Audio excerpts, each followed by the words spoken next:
Hi, Danny Marrow here. I want to talk to you about the Crescent moon. This has been the symbol of Islam ever since you can go back for many years, but is a remnant of an ancient pagan moon worship. Muhammad, the false prophet, grew up worshiping many pagan gods in the Kaaba, K-A-B-A-H, including the moon, which was called Hubal, and Allah. He was converted to monotheism, surprisingly, by the influence of Christians. And then he stopped worshiping the moon. And all Muslims from then till now, to the present day, do not worship the moon. However, the crescent moon is the universal symbol of Islam, and Muslims say that there's no archaeological evidence for the crescent moon being used in Islam for the first few centuries after Muhammad. However, Muslims also claim the Quran in its completed form existed in the time of Muhammad. There is no archaeological evidence for this either.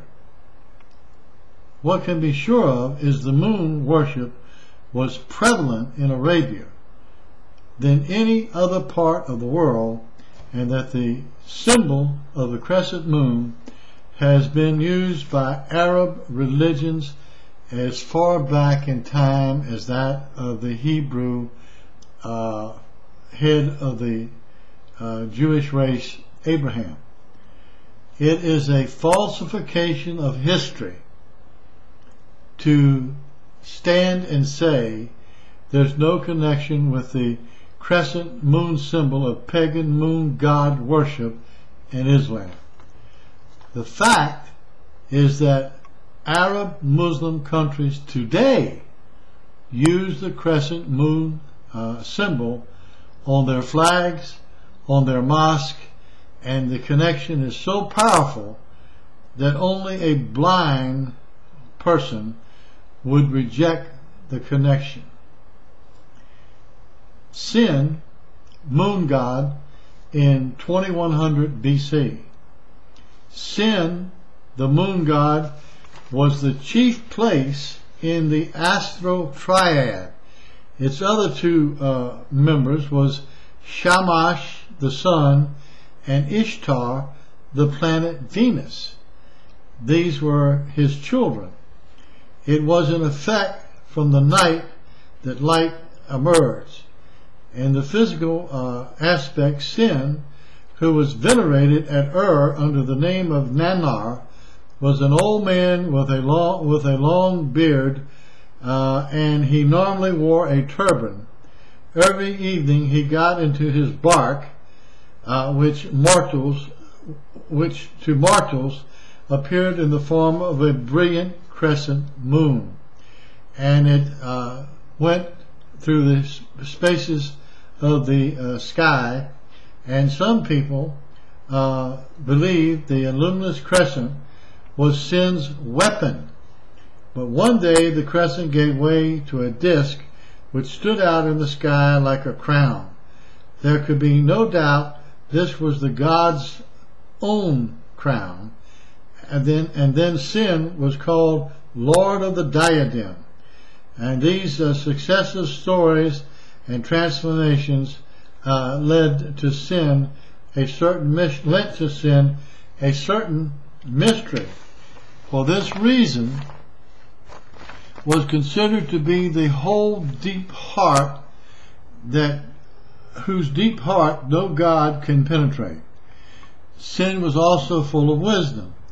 At the end of every month, the gods came to consult them, and he made decisions for them. His wife was Ningal, the great lady, who was the father not only of Shamash and Ishtar, but also a son of Nusku, the god fire. And this is taken from the Lacrosse Encyclopedia of Mythology, 1960, page 54 through 56. The worship of the moon god Sin was nationally and regionally common during the time of Abraham.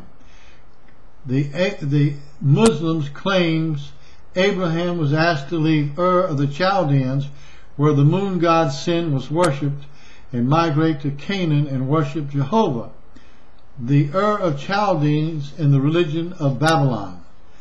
Sin, moon god of Semitic origin, worshipped in ancient Middle Eastern religions, one of the principal deities in the Babylonian and Assyrian pantheons.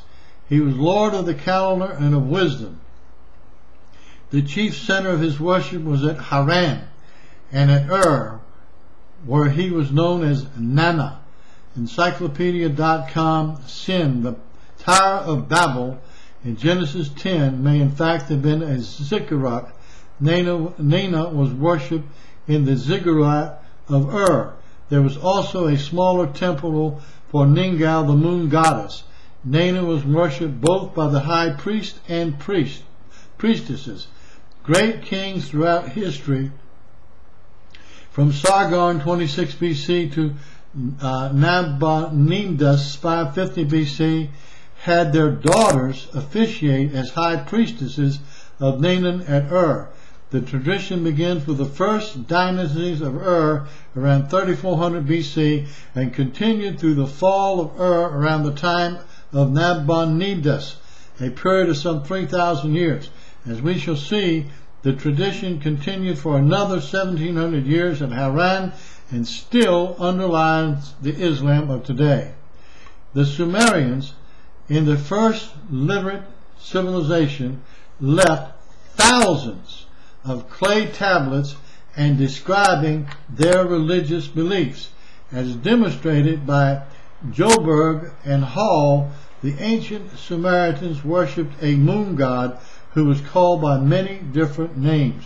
The most popular names was Nana, Suin, and Ashbarbar, and this is taken from Mark Hall, A Study of the Sumerian Moon God Sin, PhD, 1985, University of Pennsylvania.